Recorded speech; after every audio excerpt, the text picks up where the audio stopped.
It started like any other morning in courtroom 4B of the Jefferson County Courthouse. Sunlight streamed through the high windows, casting golden rays across polished wooden benches and solemn faces. Lawyers shuffled papers, a judge adjusted his robes, and a few bored spectators scrolled through their phones. In the far corner, a black woman in a navy blue suit sat quietly, hands folded in her lap, her presence commanding but composed. No one really paid her much attention, just another professional in the crowd, perhaps an observer or someone waiting her turn to speak. But there was one man who noticed her.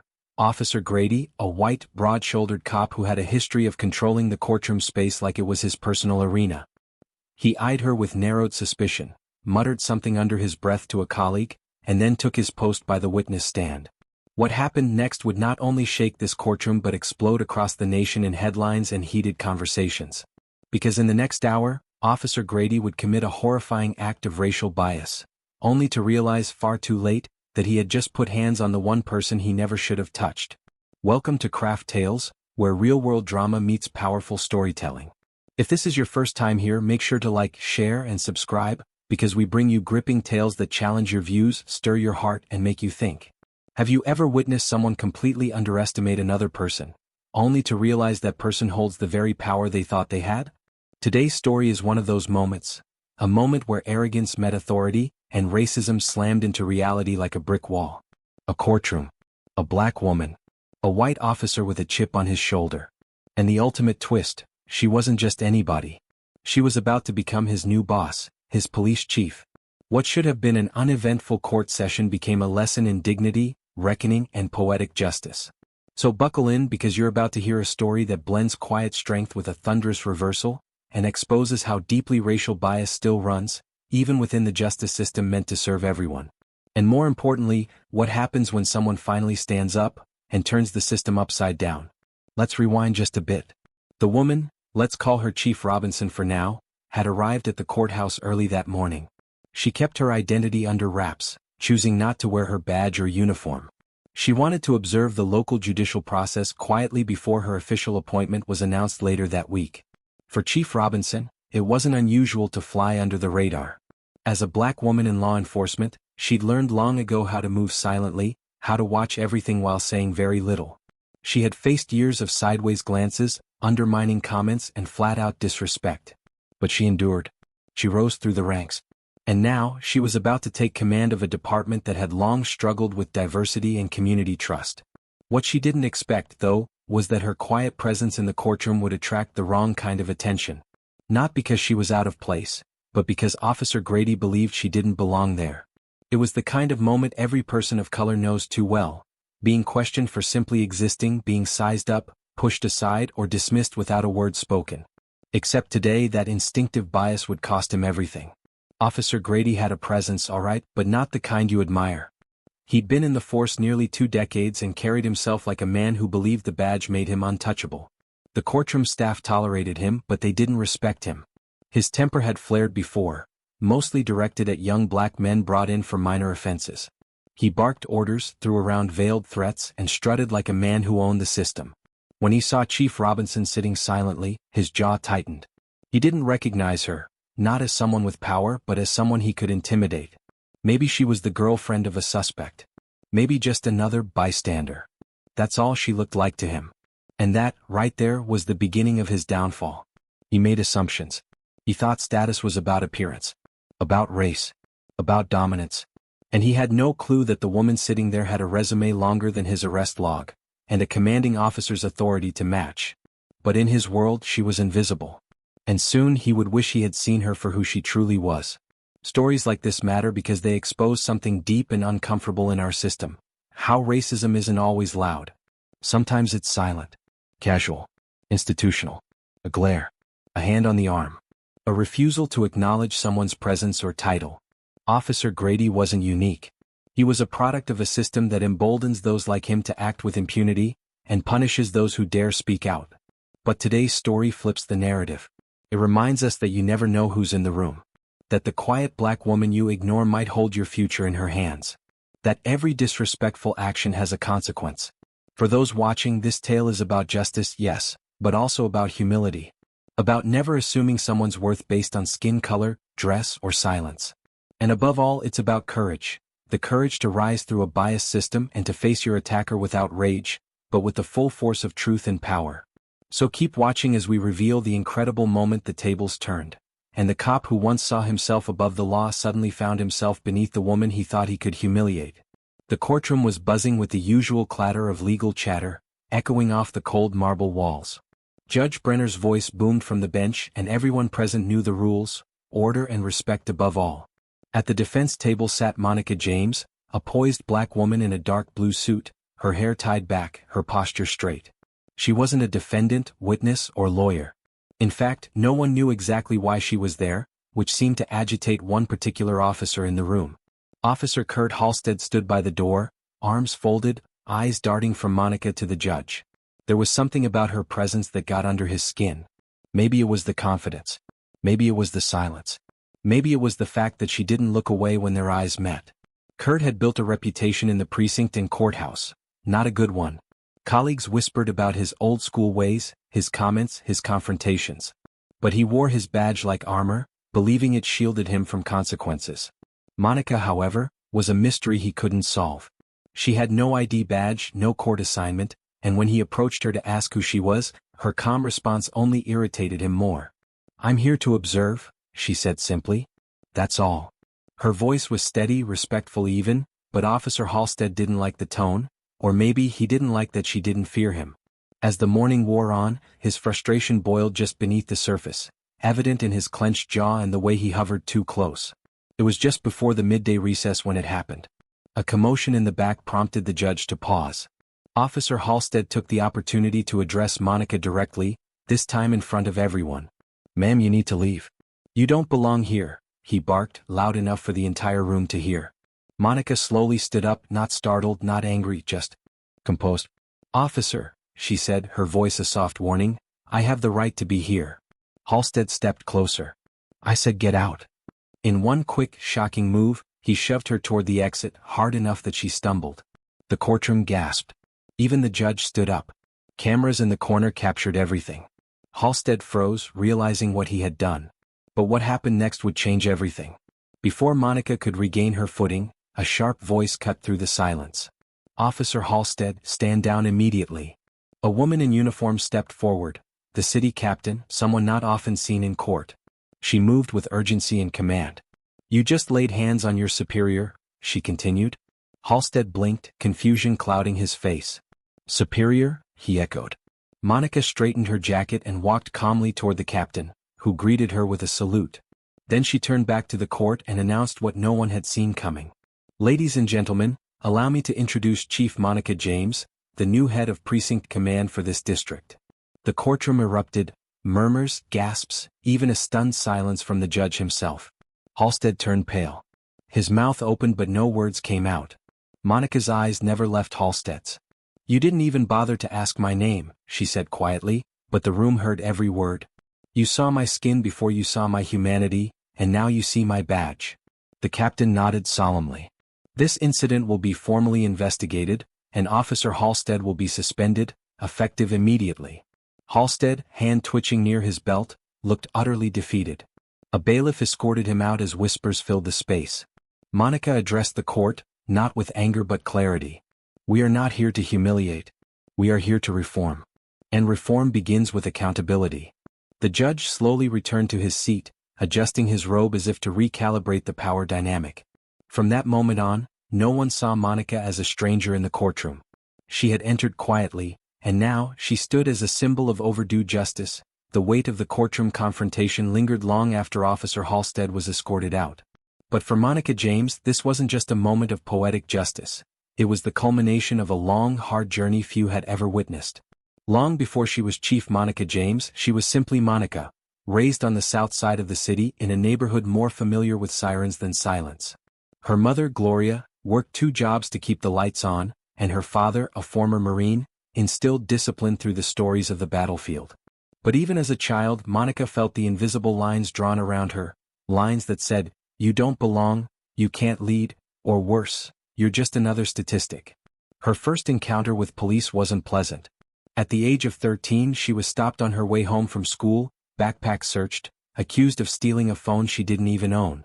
That moment changed her, not into someone broken but into someone determined. Monica pursued law enforcement not because she idolized the system, but because she wanted to change it from within. She enrolled in a community college with a criminal justice program, juggling late-night security jobs and early morning lectures. She was often the only black woman in her classes, and often the first to be doubted. Professors praised her intelligence but warned her subtly, "Don't expect too much. There's still a glass ceiling, especially in uniform." But Monica didn't wait for permission.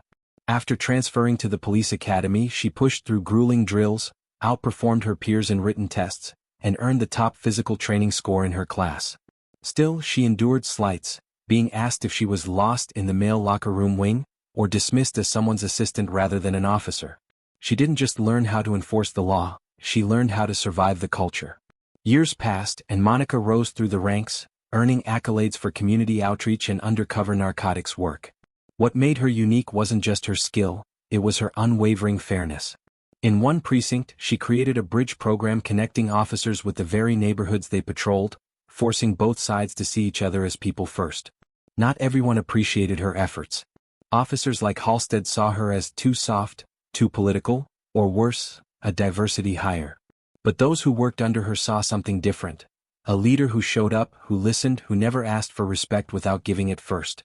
One story circulated often, about the time she de-escalated a hostage crisis not with weapons drawn, but by walking into the building unarmed, armed only with knowledge of the suspect's background and a voice steady enough to calm chaos. The incident became a case study across departments. Monica's reputation eventually caught the attention of city officials during a time when the department was under fire for excessive force and racial profiling. The city needed a new face, someone with experience, integrity, and community trust. Monica didn't just get an interview, she got a unanimous vote. Still, her appointment was kept discreet until the official announcement. She'd chosen to visit the courtroom that day as a silent observer, to gauge the system she now commanded. She never intended to reveal herself. But when Halstead acted with prejudice and violence, her silence turned to necessity. It was no longer about her position, it was about the message. By standing up without lifting a finger, she reminded everyone watching, on camera and in person, that true leadership isn't loud, it's firm, principled, and timed with precision. Her history gave weight to that moment. The courtroom incident wasn't an accident, it was destiny calling for justice to be seen. After the courtroom cleared, Monica sat alone on one of the long wooden benches. The room was quiet again. A junior officer approached, one who had been silent during the confrontation. "Chief," he said nervously, "I didn't know who you were. But, thank you." She nodded, offering him a soft but steady glance. "It's not about who I am. It's about who we all decide to be when no one's watching." That night, media outlets buzzed with clips and commentary. Social media erupted. But Monica didn't read the headlines. She returned home to the same modest apartment she'd lived in since her promotion. She cooked dinner, called her mother, and then sat with an old journal, one her father had given her years ago, with a quote inscribed on the inside cover: "Power means nothing if it's not used to protect the powerless." She smiled, remembering all it took to reach this point. Monica hadn't just changed uniforms. She had changed the narrative, and for every young black girl watching that courtroom video, she had rewritten what leadership could look like. The moment the doors swung open, the energy in the courtroom shifted like a sudden gust of wind. Every eye turned as a tall figure in a sharply tailored navy uniform stepped into the room. The brass buttons gleamed, and the polished black shoes clicked rhythmically on the tiles. Some rose instinctively, recognizing the insignia of authority. Others whispered, confused by the presence of someone so high-ranking at a local courthouse. But one person didn't move. Officer Kyle Brenner remained seated, arms folded across his chest, unaware that the woman he had shoved earlier now stood directly behind him. His victim was no longer in handcuffs. Now she was flanked by two federal marshals, and her badge was displayed prominently on her lapel. Chief Alexandria Monroe had returned not just to press charges, but to reclaim her position of power. As she stepped forward, the room stilled completely. She paused in front of the judge, nodded respectfully, then turned toward Brenner, her expression unreadable. "Officer Brenner," she began, her voice calm yet commanding, "you assaulted a fellow officer, unlawfully detained a superior, and disgraced this courtroom." Kyle slowly stood, still confused, his face drained of color. What do you mean, superior?" he asked, his voice cracking slightly. The judge, equally shocked, leaned forward and glanced at the ID Alexandria now held high. It was real. Verified. Her full title gleamed in gold. Police Chief Alexandria Monroe, Metro Task Force Division. Silence thickened. The audience was stunned. Kyle's face twisted into a contorted mess of disbelief, embarrassment, and something dangerously close to fear. This has to be a joke, he muttered. But the courtroom knew better. Monroe remained still, her posture straight, eyes unwavering. The bailiff, unsure whether to detain Kyle or simply stand by, looked to the judge, who gave a slow nod. "Officer Brenner," he said sternly, "you are hereby suspended pending investigation, effective immediately." A few gasps rang out. Kyle's lips parted in protest, but no words came. Alexandria slowly walked toward him, stopping only inches away. "You judged me because of my skin," she said quietly, but the words landed like thunder. "But you never asked who I was." She held out her badge closer. "This badge wasn't handed to me for charity. I earned it. Years on the streets, leading units, facing threats you'd never dare face. I led raids while you were still writing parking tickets. And today you made a fool of yourself." Kyle looked down, shame burning in his eyes. He couldn't defend himself. Every camera in the room had caught his assault, his language, his abuse. What stung more than the punishment was knowing he had tried to dominate someone whose career outshone his by galaxies. Alexandria turned to the room. This court should be a place of justice. Today it became a lesson in humility. Alexandria stepped back and gestured toward the cameras that had been rolling since her return. "Let the world see what happens when power is misused. Let them see what happens when justice is denied, and truth is hidden under uniforms and badges." Reporters outside were already typing away, the story spreading like wildfire. The headlines would read "Racist Cop Exposed by New Chief in Courtroom Showdown." But inside the courtroom, a different transformation was unfolding. Officers in the gallery, especially the few who had watched Kyle's earlier behavior without intervening, were visibly uncomfortable. Some of them shifted in their seats. One female officer whispered to another, "I didn't know she was the new chief," but that was the point. They hadn't cared to ask. The judge leaned back and addressed the court. "This court recognizes that mistakes were made. Deep ones. But we also acknowledge that justice sometimes arrives not in fury, but in truth and presence. Chief Monroe, we welcome you to this district." A smattering of respectful claps followed. Kyle was escorted out silently by the bailiff. No handcuffs yet, but the air around him felt heavier than iron. Alexandria's eyes followed him as he left, then turned to the judge again. "I will not press personal charges," she said. "But I will submit a full complaint to Internal Affairs." The judge nodded. "That's your right."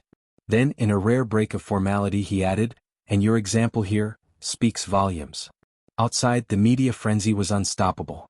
Microphones were shoved toward Alexandria, cameras flashing non-stop. "Chief Monroe. Chief Monroe. Did you know Officer Brenner before today? What message do you have for other officers who experience racism inside the force?" She raised her hand gently, signaling for silence. "This isn't just about me," she said. "This is about every officer of color who walks into a room and is immediately doubted.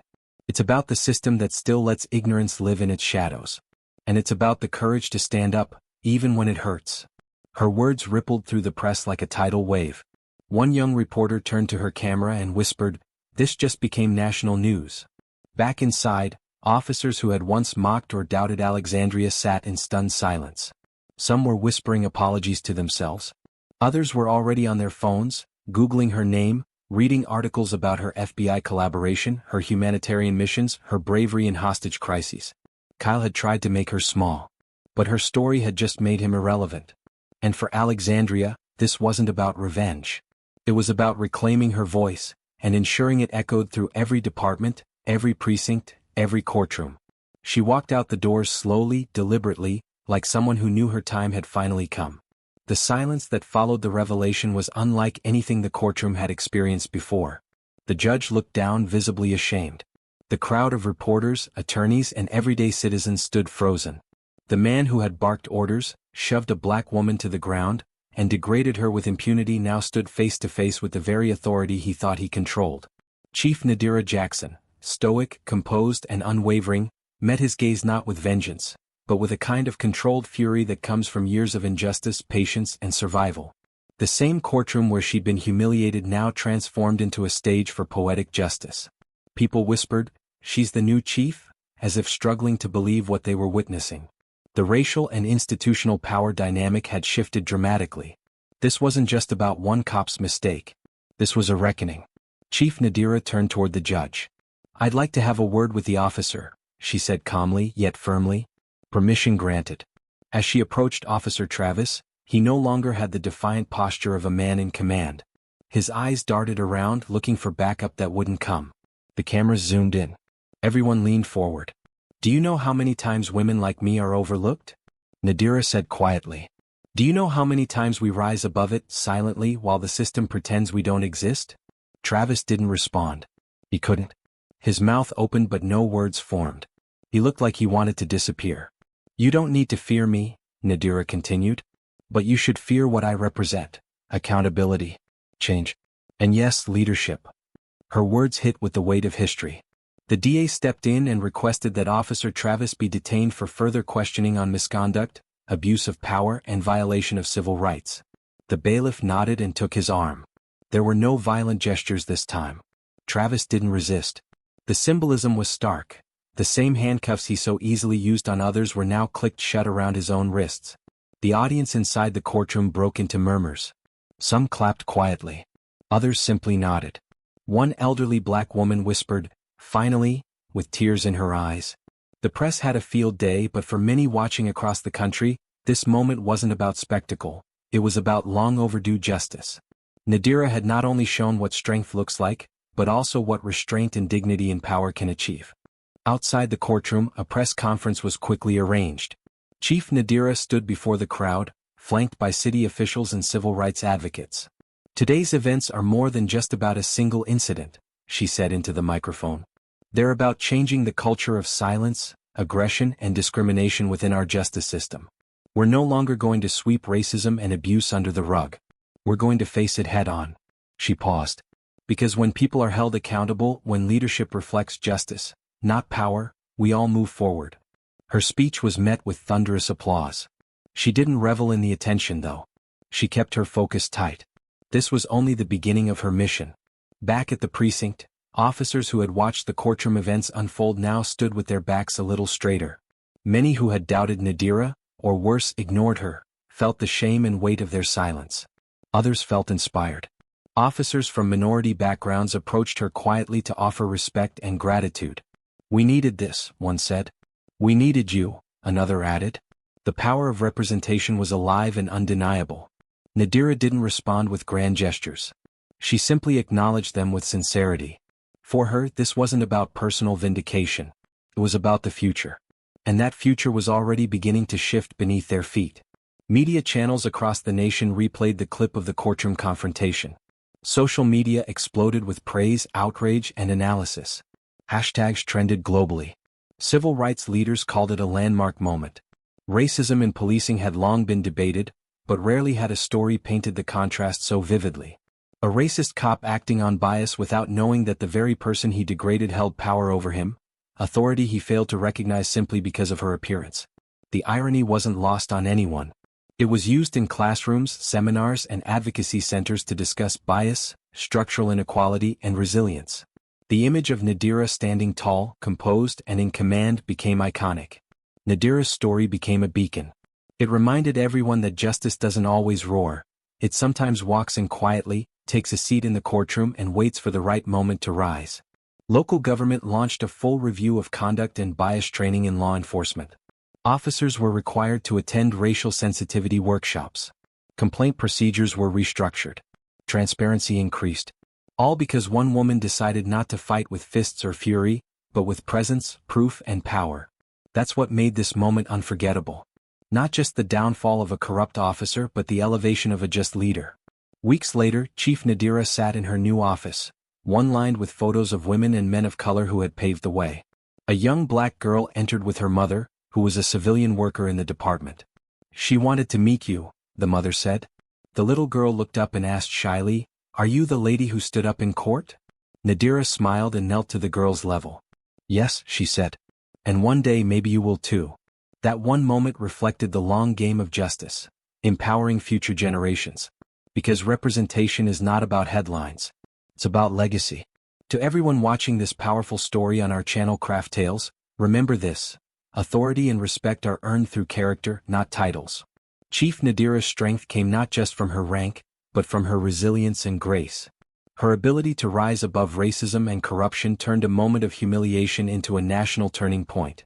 And that's what makes this story important. It's not just about punishing the bad. It's about lifting up the good. And choosing to stand firm in the face of injustice, not with vengeance but with vision. This isn't fiction. This is reality. And it matters more now than ever. Thank you for joining us on this unforgettable journey. If this story moved you, take a moment to reflect. Share this video with someone who needs to hear it. Drop a comment below. What did this story make you feel? Let's talk about justice, change, and the future we want to see. And if you're visiting Craft Tales for the first time, make sure to like, share, and subscribe. Stories like this aren't just news, they're calls to action. They remind us that who we are can change the world. Until next time, keep believing in truth, courage, and the power of one voice. You never know who's watching or who's leading.